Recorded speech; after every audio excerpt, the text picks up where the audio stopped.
Hello everyone, in this video I will show you how to quickly find a word on a Google page. First, open your web browser. Type your search into the search box and press enter. Now, you will see a page with many results. Sometimes these pages are long and scrolling through them can take time. That is when the find function is very helpful.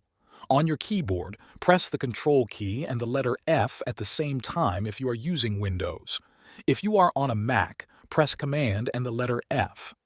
When you do this, a small search box will appear in your browser, usually at the top or bottom of the screen.